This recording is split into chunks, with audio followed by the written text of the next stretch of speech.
আসসালামু আলাইকুম। কেমন আছেন সবাই? আশা করি সবাই ভালো আছেন। তো চলে আসলাম আরও একটা নতুন ভিডিও নিয়ে আপনাদের মাঝে। বাসার পাশে পরিত্যক্ত জায়গার মাঝে কিভাবে টমেটো চাষ করা হয় বা কিভাবে সঠিক নিয়মে যত্ন নেওয়া হয়। তো আজকে আপনাদের সাথে এই বিষয়ে শেয়ার করব। তো চলে আসলাম মূল ভিডিওতে। তো যারা আপনারা আমার ভিডিও দেখতে পাচ্ছেন তাদের সকলের কাছে একটাই চাওয়া, প্লিজ আমার ভিডিওটা দেখার সময় একটা লাইক দিয়ে ভিডিওটা দেখা শুরু করবেন। আর লাইক, কমেন্ট, সাবস্ক্রাইব তো অবশ্যই করবেন। আমাদের পাশে বাসার সামনে একটুখানি খালি জায়গা ছিল। এটা অনেক পরিত্যক্ত জায়গা ছিল, নোংরা ছিল। তো আমরা প্ল্যান করলাম যে এই জায়গাতে কিছু একটা রোপণ করব। তো যে ভাবনা সেই কাজ।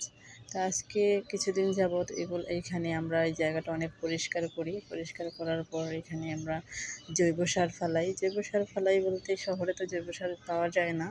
তো এগুলো অনেক কষ্টে জোগাড় করা হয়। তো এইখানে আমরা টমেটোর চারা রোপণ করি। যাক আলহামদুলিল্লাহ, টমেটোর চারা দিয়ে কিছুদিন পর দেখি একটু বড় হয়েছে। তো ভাবলাম যেহেতু বড় হয়েছে একটু পরিচর্যা করি, দেখি আল্লাহ কী করে। তো আপনাদের ভাই হচ্ছে গাছপ্রেমী মানুষ, ও গাছকে খুব পছন্দ করে, অনেক ভালোবাসে, গাছের অনেক যত্ন নেয়। তো প্রথমে সে আগাছাগুলা পরিষ্কার করে, তারপর এই যে কোদাল দিয়ে এই যে মাটিগুলো আলগা করতেছে, কোদাল দিয়ে আলগা করার পর ওইগুলাতে সার মিশাবে। আমরা যারা বাজার থেকে সবজি কিনে এনে খাই তারা মনে করি যে কত সোজা। আসলে আমরা একটুখানি এগুলা করাতে বুঝি যে কতটা পরিশ্রম করতে হয়। ও আসলে সারাদিন কাজ শেষ করে এসে এগুলার মধ্যে যে মন দিয়ে থাকে, সবসময় এই গাছের পরিচর্যা করতেই থাকে।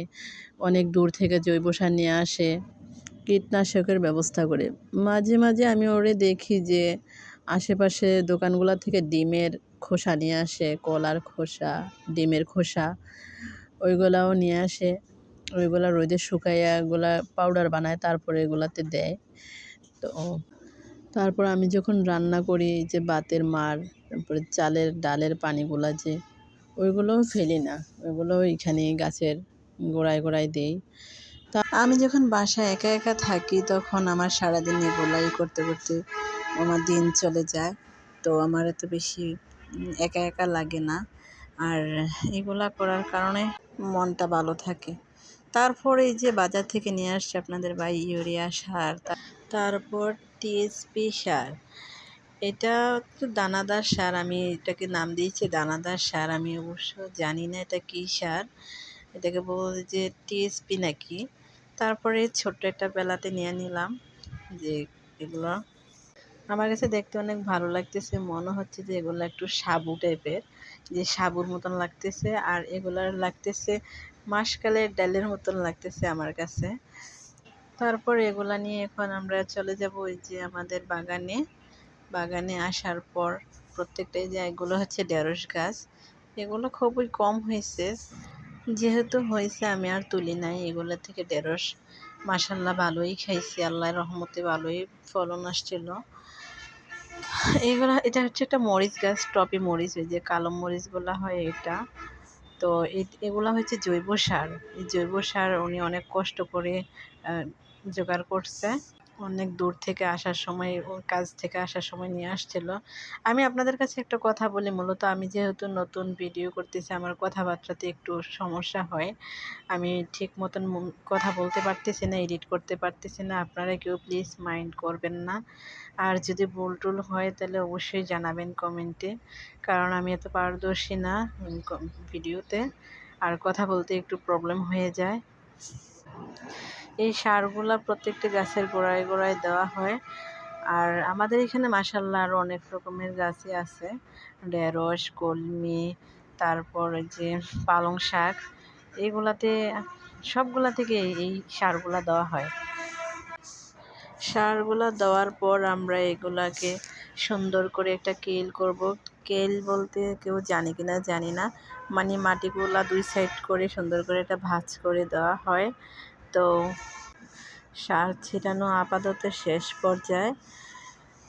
এই সারগুলাতেও অনেকগুলা জিনিস মিক্স করছে, আমি দেখলাম যে কোকোপিট, তারপর গোবর, তারপর ওই যে ফার্মের কিটগুলা, এগুলো একসাথে করে ছাই, এগুলো একসাথে করে এই রোদে শুকায়ে তারপর এগুলা ফিড বানানো হয়।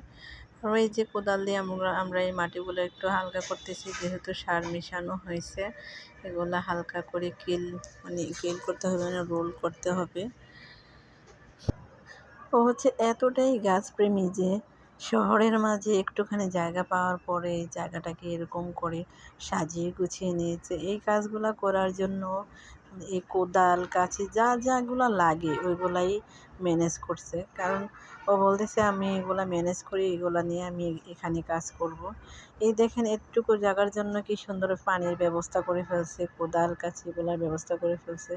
এখানে টমেটো গাছে যে পানি দেওয়া হবে, দেখেন কি সুন্দর করে কিল করে ফেলছে, অনেক সুন্দর করে, মাশাল্লাহ মাশাল্লাহ। এখন এগুলাতে পানি দেওয়া হইতেছে। পানি দেওয়ার পর আরও অনেক ভালো লাগতেছে, কারণ এই সকালবেলার গাছগুলার দেখে একরকম, মাশাল্লাহ এত সুন্দর করে দেওয়ার পর এখন আবার অনেক ভালো লাগতেছে। তো আপনাদের কাছে একটা কথা বলি যে আমি যখন ভয়েস করি, আমি যখন ভিডিও এডিটিং করি, আমার বাসার পাশে হচ্ছে মেইন রাস্তা। তো এখানে অনেক গাড়ি ঘোড়ার শব্দ হয়, যার কারণে আমার ভয়েসে একটু প্রবলেম হয়। তো প্লিজ আপনারা কেউ মাইন্ড করবেন না, একটু ভালো চোখে দেখবেন। আর যদি ভুল হয় সে তো অবশ্যই জানাবেন, কারণ আমি যেহেতু নতুন আপনাদের থেকেই শিখব, শেখার কোনো শেষ নাই যেহেতু এখানে আসছি। যদি আমার ভিডিওটা আপনাদের কাছে একটু ভালো লেগে থাকে তাহলে প্লিজ সাবস্ক্রাইব করবেন। আর হ্যাঁ, যারা আমার ভিডিওটা দেখেন, আমি চেষ্টা করি আপনাদের ভিডিওটা দেখার জন্য, আমি একটুকু ফাঁকি দিই না, কারণ আমি অনেক কষ্ট করে মানুষ ভিডিও বানায়, সেটা আমি অনেক বুঝতে পারতেছি। কারণ ভিডিও এডিটিং করাটা অনেক কষ্টকর। আমি কারো ভিডিও দেখলে ফুল ওয়াচ টাইম করি, কারণ আমি জানি কতটা কষ্ট হয়। তো প্লিজ আপনারা যে আমার ভিডিও দেখবেন, তো একটু কষ্ট করে পুরাটা দেখার চেষ্টা করবেন। তো আজকের ভিডিও এই পর্যন্তই। যদি আমার ভিডিওটা ভালো লেগে থাকে অবশ্যই লাইক, কমেন্ট, শেয়ার করবেন। তো সবাই ভালো থাকবেন। আল্লাহ হাফেজ। আসসালামু আলাইকুম।